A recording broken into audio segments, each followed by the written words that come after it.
For nearly 50 years, 42 Native American children simply vanished into silence. No funerals marked their absence, no headlines carried their names, and no one in power demanded answers. In the spring of 1948, they boarded a bright yellow bus outside a residential boarding school in rural Minnesota, believing they were headed toward a rare day of celebration. That bus rolled away and never returned. Families were told it had likely been lost in a snowstorm, that nature had swallowed it whole, yet no wreckage was ever found. No search was meaningfully conducted, and no closure was offered. Then, in the bitter winter of 1995, a sonar crew charting Lake Haron for hydropower planning made a discovery that stunned even the most hardened investigators. Beneath 70 feet of ice and silt lay a perfectly preserved school bus, its steel skeleton sealed in frozen time. Inside were rows of tiny wool coats, rusted lunch pails, and the skeletal remains of children who had been denied both justice and remembrance. One name was etched faintly into a windowpane, Black Row, a name that had refused to be silenced. As divers and forensic teams carefully pulled relics from the icy tomb, it became clear this was not a tragic accident, but a deliberate burial of truth. Native families from Red Pines Reservation had known this secret all along. They had waited decades for confirmation of what they had feared that April morning in 19... The bus, driven by the reclusive Walter Broom, had set off at 9:15, promising a reward trip to a festival in St. Allen. Yet the children never arrived. Instead, their disappearance was explained away by a storm, ignored by officials, and hidden in the margins of a single small newspaper article. For years, silence was the only memorial, but not for Mabel Blackrow. She had watched her little sister Elise wave goodbye from that bus window, braids bouncing with innocent hope, only to lose her forever in the hush of institutional indifference. While priests urged her family to keep faith, Mabel kept records, letters, and evidence, her voice rising in protest even when the doors of justice remained locked. Now, as she stood at the edge of Lake Haron, Elise had returned not alive, but carved into corroded steel, remembered in bone, and immortalized in the unshakable love of a sister who never stopped searching. Among the items found inside that frozen tomb was something strange, a cloth bundle tucked beneath the rear seat, a final clue whispering that this story was far from over. Inside that waterlogged notebook, its pages fragile yet still readable, officers discovered more than childish doodles and lists of names. They found a chilling confession written in the unsteady hand of a child. Sister B came that night. She was crying. She said we had to leave now. She told Walter to drive to the big lake. The words sent a ripple of unease through the seasoned investigators, raising the question that had haunted families for decades. Who was Sister B, and why had she led those children to their deaths? That mystery soon drew the attention of a young journalist named Nya Whitaker, Ojibwe, through her mother's bloodline and unshakably determined through both. Growing up, Nya had heard fragments of this story, whispered at wakes and over kitchen tables, always ending with a resigned silence. But with the lake finally yielding its truth, she refused to let the silence reclaim it. Her investigation stretched across school archives, church letters, land deeds, and court records, only to uncover gaps deliberately carved into history files, sudden resignations, a bus driver who disappeared days after the children, a nun transferred across the country, never to be heard from again, and even a country road erased from maps. The deeper she dug, the clearer it became. No one had searched for the bus because no one had ever wanted it found. Yet truth, like ice, eventually cracks. In the winter of 1995, as snow buried the back roads of Windridge just as it had in 1948, Nya stood by the yawning cut in Lake Huron's frozen skin, watching divers pull fragments of the past into the present. She forced herself to look past the body bags and instead fixated on a rusted lunchbox lifted from the depths, its fading red paint scarred with the name T. Red Feather. Weeks earlier, she had seen that same name on a brittle class register from 1948, Timothy Red Feather, 12 years old, room 6B at St. Nicholas Indian Boarding School. The page had held 22 names. 10 now matched the remains retrieved from the bus. But curiously, that register no longer existed in official files scrubbed from church archives, erased from county records, vanished from school rosters. It survived only on a single mislabeled microfiche in the Duluth Historical Society, nearly thrown away. Someone had tried to erase, not just lives, but the very memory of them. That night, Naya drove through falling snow to Red Pines Reservation, Lot 17, North Creek Trailer Park. When the door creaked open, Mabel Blackrose stood there, older, thinner, leaning on a cane, but still carrying the fire of decades spent demanding truth. She studied Naya in silence, then gave a single nod and stepped aside. Inside, the walls spoke louder than words. Photographs lined every inch, children in stiff uniforms, baby faces with names scrawled carefully in Ojibwe, and at the center, a black and white picture of two young girls, one unmistakably Mabel, the other her lost sister, Elise. She carved her name into the bus window before it left. Mabel finally whispered, her voice brittle with memory. She didn't want to go, said something felt wrong. Nia sat in silence, letting the words breathe, watching as Mabel's fingers trembled when she spoke of her little sister, Alyson, 9 years old. A girl who loved birds so much, she carved tiny ones from cedar bark. Slowly, Naya pulled a plastic evidence bag from her satchel. Inside was a small wooden bird, carefully shaped, found tucked into the bundle of damp notebook pages pulled from the bus. Mabel's hand hovered over it, touching the plastic as her shoulders shook.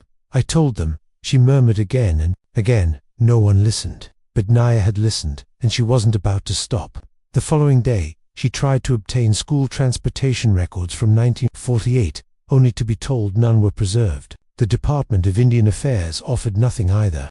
Frustrated but determined, she turned to an unlikely source, a retired priest named Father Carnes, who had once served at St. Nicholas. At first he refused to speak, but when he learned of the bus discovery, his resistance cracked. In a quiet cafe on the edge of town, he stirred his tea with shaky hands and admitted what he had buried for decades. There were things we didn't question. Decisions came from outside. Men in suits, no names, meeting with the headmistress behind locked doors. He leaned closer, lowering his voice. Do you remember Sister Bernadine? Cold, strict, but not unfeeling. Something changed in her that spring. She started locking herself in her office. Then one day gone. No reassignment, no farewell. Just vanished. Her rosary was found by the lake. I never told anyone. No one wanted it found. Naya jotted the date, April 14th, 1948, 3 days after the bus disappeared. Too many coincidences to ignore. Retracing the supposed route from the school to St. Helen, she discovered an overgrown back road, missing from modern maps, that veered toward the old lumber mill near Lake Haron. Snow melted beneath her boots. As she walked, branches closing overhead, until she reached a small clearing where faint tire tracks pressed into the soil like fossils. She photographed them, measured them, knowing the cold forest floor could have preserved them for decades. Then she saw it, a rusted sign, nearly swallowed by tree-barked property, not trespass. 1951. The date chilled her. 3 years after the bus vanished, someone had claimed this hidden land. At the county records office, Naya dug for deeds and found that the plot had been quietly sold in 1951 to a shell company called Silver Creek Development Corp. It had no business history, no listed operations, nothing but a single transaction and one board member's name that sent her pulse racing: Walter Broom, the bus driver, the man the school claimed had died shortly after the disappearance. Yet here he was, alive and buying land beside the very lake that guarded the bus. Copying every receipt and signature, Naya felt the weight of the truth pressing in. Walter Broom hadn't vanished with tragedy, he had survived, and he had secrets. The lake had told part of the story, but beneath the silence of the town and the stiffening stares of its people, Naya knew the darker half was still waiting to surface. At first, the townspeople had met Naya with polite words and shallow smiles, offering vague recollections and clipped answers that led nowhere. But the moment she spoke the name Walter Broom, everything shifted. Doors closed faster, conversations hushed, and even scheduled interviews dissolved without explanation. One former secretary from the school cancelled abruptly, refusing to reschedule. At a small diner, a man eyed her suspiciously and muttered that she was one of those bus diggers, warning her not to stir ghosts better left alone. But not knew better. Ghosts don't put children under ice. Determined, she sought someone who had lived on the school's edges, a man who had seen but never been asked to speak. That search led her to room 214 in the Veterans Assisted Living Facility on County Line Road, where she found 89-year-old Howard Linker, the school's maintenance man from 1945 until its closure in the early 70s. Though nearly blind, his memory remained sharp, and when Nia mentioned the bus, his voice caught. April snow, he rasped, too heavy for travel. I told Sister Bernadine it wasn't safe. She only nodded, distracted, not herself. He remembered the children, bright in little coats and braids, climbing aboard with excitement for what they thought was a festival trip. But Walty wasn't the same that morning. Usually calm, he was sweating, nervous, patting his coat as though checking for something hidden. He didn't wave when the bus pulled away. From a drawer, Howard produced a yellowed envelope and handed it to her. Inside was an inspection sheet for Bus 17. The scheduled route had been crossed out. Scrawled beneath were new instructions: logging road pickup for adults. Authorization BS. Nia's stomach tightened. B.S. Bernardine St. Clair. Why would the headmistress authorize an alternate route with 4 unnamed adults on board? Howard only shrugged, saying there had been rumors of staff being smuggled off campus, though he never knew the truth. Clutching the document, Nia plunged back into the county archives, cross-referencing Silver Creek Development Corp. with tax filings, permits, and land transfers. The pattern was darker than she imagined. In 1952, the land near Lake Haron was quietly marked as ecological preservation, sealed off from public access. By 1953, the surrounding acres had been absorbed by the church through a proxy, yet that transaction wasn't filed until a year later. No trails, no buildings, no signs, just wilderness hiding secrets. Her phone buzzed with a call from Ruth Halverson, a retired parish archivist she had interviewed days earlier. Ruth's voice trembled as she explained that while she found no funerals or burial records from April 1948, there was a torn-out page in the sacrament log the very days when the bus vanished. And there was something more. No record of Walter Broom's death in Minnesota. No grave, no obituary, nothing. But in Missouri, Ruth said, she had found a curious match. A Walter S. Broom, born the same year, died in 19... A retired building contractor, married, no children. His address, near Table Rock, Lake. Another body of water, another place capable of swallowing secrets whole. Nia booked her flight to Missouri the very next morning, following the trail of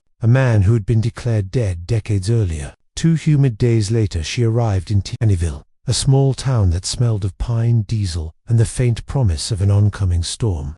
The farmhouse was easy to find, nestled among trees that seemed to lean in as if guarding a secret. A weary woman opened the door, startled by the stranger on her porch. "I'm sorry to intrude," Nia said softly, "but did your husband ever go by the name Walter Broom?" The woman stiffened. "He did, passed 2 years ago."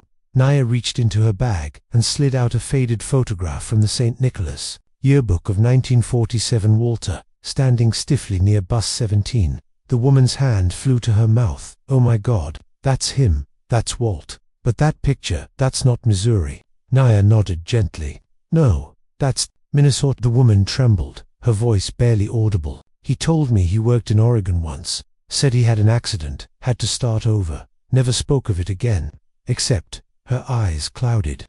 "One night, back in the 80s, after too much whiskey, he woke up screaming. He kept saying, 'They were just kids, Bernie. They were just kids.' I didn't know what it meant." Bernie, back in her motel, the Missouri night pressed heavy against the window as Nia studied the child's notebook page. The tiny carved bird, the haunting line, "She said we had to go now, just a lake, and quiet. Not quiet for safety, quiet forever." This was no accident. It was an order. Someone silenced 42 voices and buried them beneath decades of silence. Driving back north, Nia carried those words with her, hearing the woman's confession echo against every mile, just the lake, and quiet forever. Returning to Duluth, under a starless sky, she went straight to the library, a gnawing hunch tugging at her. The archival room smelled of dust and time, the clink of her keys loud in the silence. At first, the records offered nothing new, the same dead ends she had already turned over. Then, half buried on a forgotten shelf, she spotted a manila folder labeled Incident Reports. St. Nicholas Boarding School, 1948. Her pulse quickened as she opened it, thumbing through faded scraps about trivial accidents, misbehaving students, bickering staff. But then something different. A document signed by Sister Bernadine herself, the writing hurried, shaky, almost panicked. Bus route altered. Special permission granted for off-road travel to Lake Haron. No prior notice. Unauthorized stop. Confirmed pickup of 4 individuals, 2 men, 2 women. Identification unknown. Nia's hands trembled as she read it. This was proof, not rumor, not speculation. The route had been deliberately changed, the bus diverted. 4 strangers had boarded that morning. But why? Who were they? And what did they carry with them that made 42 children vanish? As she copied the document, the library lights hummed overhead, casting long shadows across the dusty room. Nia knew she couldn't rest. Answers weren't in the past anymore. They were still walking through the present, hidden behind names and records and lies. Her next stop had to be Town Hall. If she could trace those 4 passengers, she might finally break the silence that had held for nearly half a century. Nia didn't need clearance to dig further. The land and business records were public, buried in courthouse files no one had touched for decades. After an hour of sorting through brittle deeds and fading permits, her eyes froze on a name scrawled across a 1951 land transfer for property adjoining. Lake Haron, William S. Pierce. The signature jolted her. It wasn't much, but it was enough to chase. Pierce had been a land developer with connections across several states. His file showing a sudden death in 1965 under mysterious circumstances. The county's paperwork hinted at irregular finances, bankruptcies in the early 60s, and an estate abandoned with no heirs willing to claim it. The deeper she read, the thicker the air around her seemed to grow. Pierce hadn't been just another name. He was part of the shadowy web that had swallowed a busload of children. But the records thinned quickly. His business partners were dead, relocated, or unwilling to speak, and the trail iced over again. Still, one name surfaced more than once. Clarence Abernathy, an accountant who kept Pierce's books during the 50s. Nia tracked him not through corporate records, but through a headstone. A modest grave, etched with dates that didn't align. The official records listed 1 year, yet the stone marked another inconsistency, too deliberate to ignore. Following the thread, she found Abernathy's niece, Laura, a woman in her late 70s, who carried the weight of family memory in her eyes. Sitting across from Nia, Laura spoke carefully, as though still bound by the same fear that had once silenced her uncle. Yes, Clarence worked with Pierce. He didn't share much, but I remember the way he looked when he finally did. Scared. He said the company was tied up with men who had too much power. Men no one questioned. Once, he admitted it was bigger than money. He never explained what he meant only that he was going to meet someone. But before he could tell anyone, he fell ill. Fast. Too fast. Cancer, they called it. But I never believed that. Her voice cracked as she wiped a tear. I think whatever he knew killed him. Nia left with a hollow feeling and a heavier notebook, realizing Clarence had brushed against the edges of something monstrous, and Pierce had been entangled in it all along. What had seemed like a local tragedy was now unraveling into a conspiracy that stretched far beyond Windridge, into boardrooms, land deals, and faceless powers who could erase lives as easily as ink on a ledger. That evening Nia sat in her car at the edge of Lake Haron, the thawing ice glinting faintly beneath the grey sky. The water was restless, yet eerily still, as if the lake itself was holding its breath, waiting.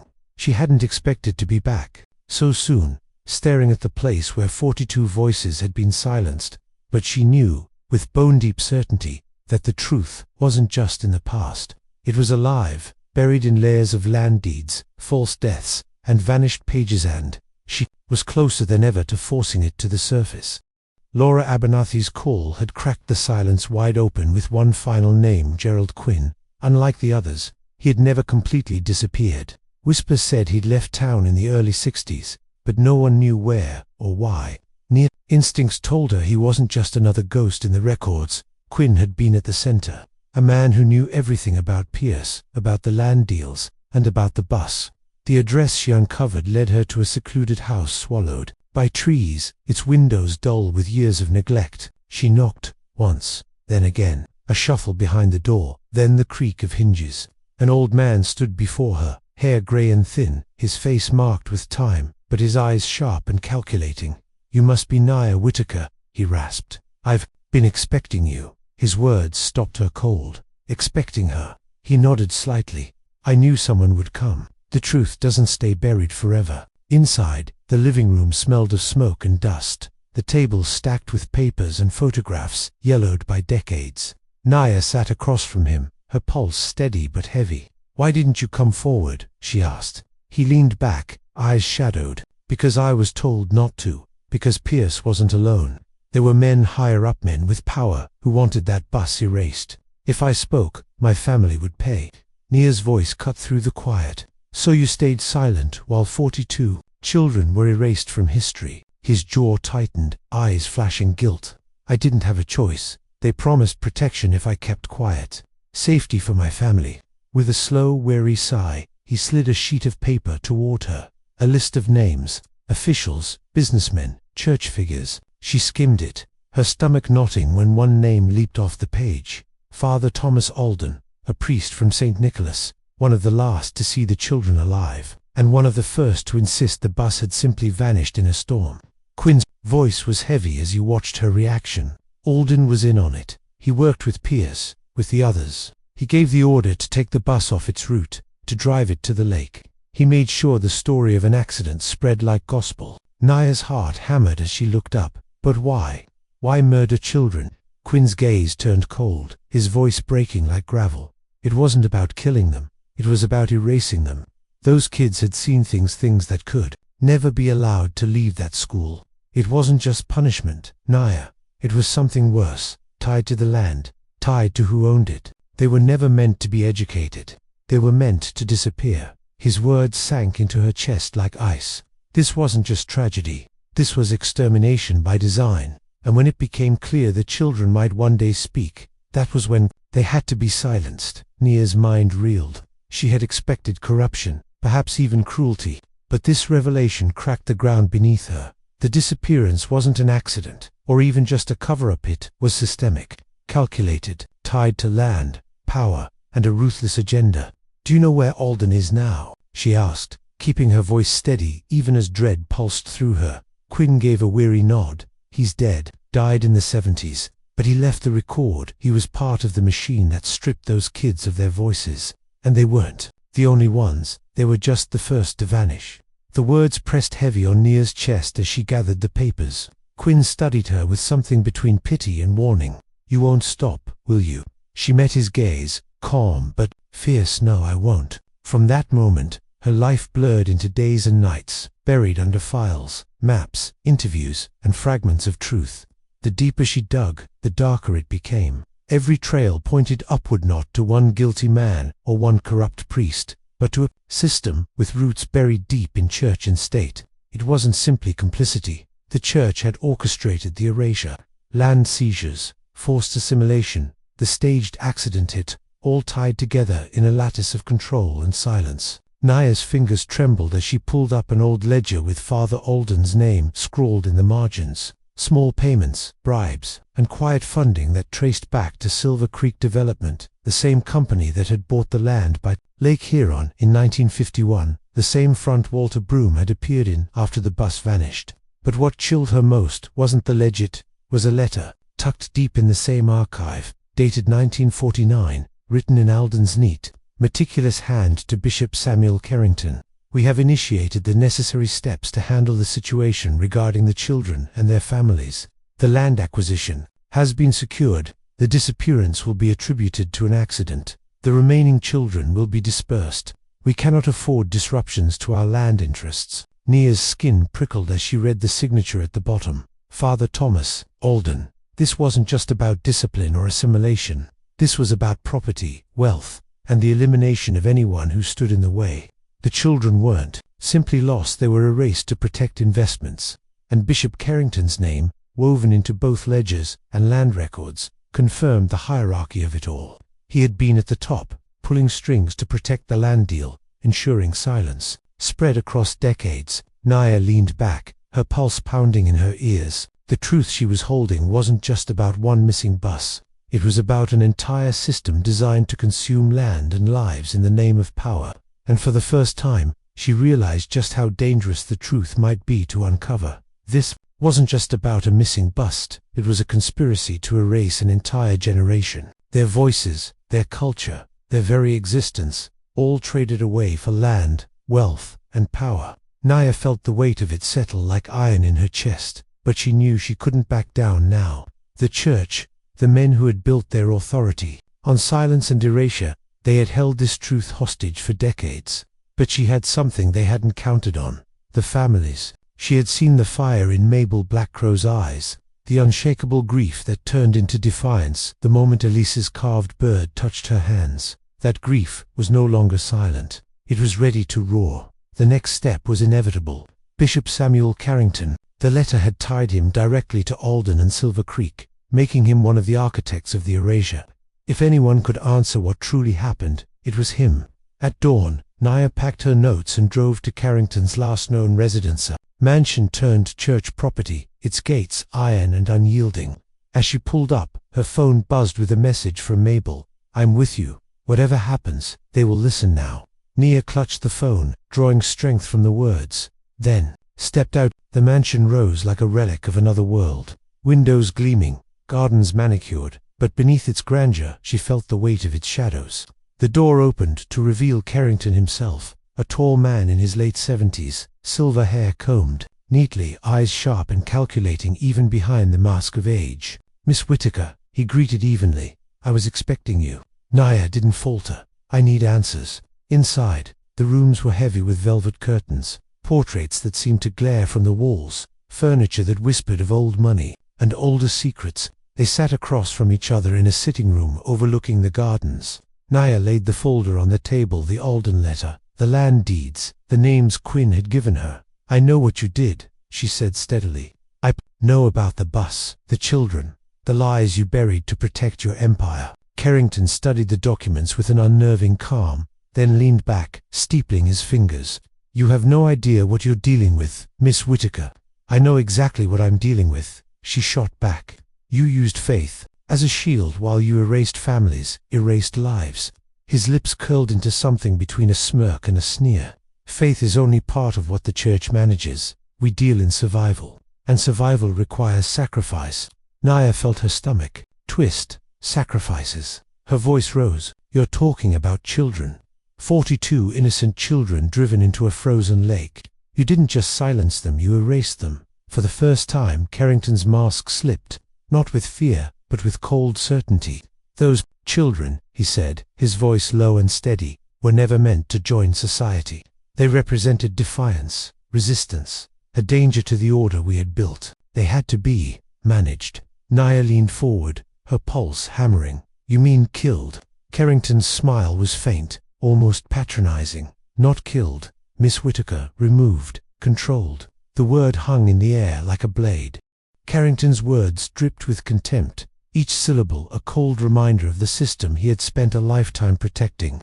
"Their families had no place in the future we were building," he said, his fingers tapping the chair as if punctuating every wound. "The land was valuable, the culture, the history, they were stains. Erasure was the only way forward. Those children were just the beginning. The rest would follow." Nia's fists clenched, fury vibrating through her bones. "You think they didn't matter?" she shot back, her voice steady, burning. "But they did. They still do. And I'm going to make sure the world knows exactly what you did." For the first time, Carrington's smile slipped, replaced by a hollow coldness. "You're naive, Miss Whittaker. You believe you're uncovering truth, but truth is irrelevant against power. You're a pawn, and pawns are disposable." He rose slowly, his presence heavy, dangerous. "You should be afraid." But Nia didn't move. "I'm not afraid," she said, meeting his eyes. "Not of you, not of what you built, because it's already crumbling." Silence thickened between them until Carrington finally turned to the window, his voice softer now, almost resigned. "Control has always been the point, not truth. Control." Nia's reply was a whisper, steady as steel. "The truth always wins." When she left the mansion, she carried no confession, no neat ending. But she carried something more powerful, the sight of fear flickering, however faintly, in Carrington's eyes. The walls around him were cracking, and soon they would collapse. Back at her desk, she spread the documents, the maps, the ledgers she had unearthed. The picture sharpened. This was never about one bus or one night. It was about land, every acquisition, every crooked signature, every erased name tying back to the church, the government, and a handful of businessmen who had played God with entire generations. Lake Haron had been only the beginning, a single symbol of a much larger design. The stolen children had been more than casualties. They had been obstacles to power, keys to the land that powerful men craved. Naya stared at the maps, the dots of property transactions forming patterns that told a darker story than she had dared imagine. This wasn't just about silencing 42 children. It was about the systematic erasure of a people. And now she knew the final chapter was not just uncovering who gave the order, but exposing why. The weeks that followed blurred into a storm of files, testimonies, and sleepless nights, but Naya refused to waver. One by one, stories poured in. Families who had carried grief in silence, whistleblowers who had hidden their truths out of fear, even former officials who admitted the land schemes had been known but never spoken aloud. The weight of the conspiracy had grown too heavy to hide. By the morning of the press conference, the truth was no longer just hers, it belonged to everyone who had been waiting to be heard. Standing at the podium, lights glaring and cameras trained on her, Naya felt the burden of decades pressing against her ribs. Behind her, the screen flickered to life with images she had pieced together. Maps of stolen land, faded deeds, the haunting photo of a bus locked in ice. A hush fell over the room. For nearly 50 years, she began, her voice steady, the disappearance of 42 native children from St. Nicholas Indian boarding school has been explained away as an accident. But that story was a lie. The silence deepened as she clicked to the next slide. Lyle Turner's letter to Father Alden, its words damning, explicit. These children weren't lost to a snowstorm. They were erased, sacrificed in a plan to seize land rich with timber, minerals, and water rights. The church, working with corporate and political interests, ensured their silence. She spoke not just to the room, but to the families who had waited half a lifetime for this moment. The bus wasn't misdirected. It was driven into Lake Haron as part of a deliberate cover-up.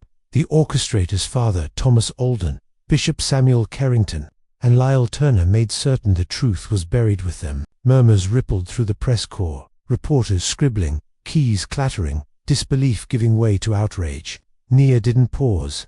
The church manipulated records, destroyed files, and fed families a narrative of tragedy to mask their crime. In their pursuit of power, they erased children's innocent lives because they stood in the way of profit. Her words cut through the tension like glass. In that moment, Naya understood the magnitude of what she had unleashed. The silence of nearly half a century was broken, and the truth was finally breathing in the open air. This was the reckoning, the moment when decades of silence finally shattered under the weight of truth. As the final slide appeared, Mabel Blackcrow's face projected across the room. Etched with both grief and defiance, Nia's voice carried the story into history itself. For nearly 50 years, these children were erased. Today, we speak their names. Today, we take the first step toward justice. Her words hung in the air like a vow, unshakable. The press conference erupted in chaos, reporters clamoring for more, but Naya slipped away, knowing the truth was no longer hers to carry alone. Headlines spread like wildfire. The bus, the cover-up, the names Eldon, Carrington, Turner finally exposed to a world that could no longer look away. Families who had waited half a century for answers were given space to grieve, not in silence, but in solidarity.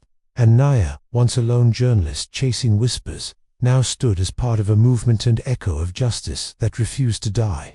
The courtroom became the stage where history demanded its reckoning. Families filled the benches, their voices steady as they confronted the system that had stolen their children. Mabel stood at the front, her posture firm, her presence unyielding, carrying Elisa's memory like a torch. Naya sat quietly in the back, watching as evidence she had unearthed was laid bare before the world. Forged land deeds, hidden letters, financial bribes that spelled out the conspiracy in black and white. The verdict struck like thunder. Guilty, conspiracy, fraud, and obstruction. Guilty of orchestrating the deliberate erasure of 42 children in the name of profit. For the first time, the church, Silver Creek, and the men who had hidden behind robes and titles were named for what they were. The families wept, applauded, embraced, the air electric with both sorrow and triumph. And yet, as the celebration rippled through the courtroom, Nia's heart was heavy with clarity. Justice had been won in part, but the deeper fight remained. This trial had cracked the surface, but the roots of corruption still ran deep, threading through the soil of stolen land, hidden deals, and silenced voices. The truth had risen, yes, But the reckoning was only beginning. There was still work ahead, land to return, voices to restore, wounds to heal. But, for the first time in half a century, silence no longer reigned. Outside the courthouse, Naya stepped into the light of a world that finally knew the truth.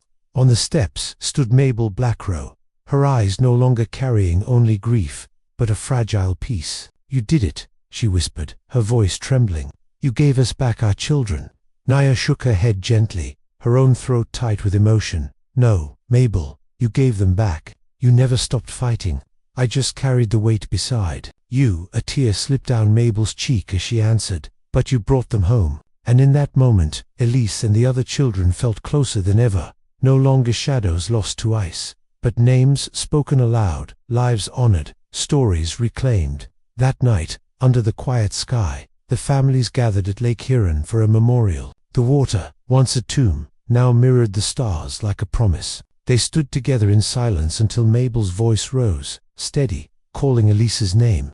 One by one, the others followed, each family speaking the name of the child they had lost. When the 42nd name was spoken, the air stilled, and a profound silence settled over the gathering. It was not the silence of erasure but of reverence. The children were no longer missing. They were home. Naya stood at the edge of the circle, her heart heavy with sorrow but filled with gratitude.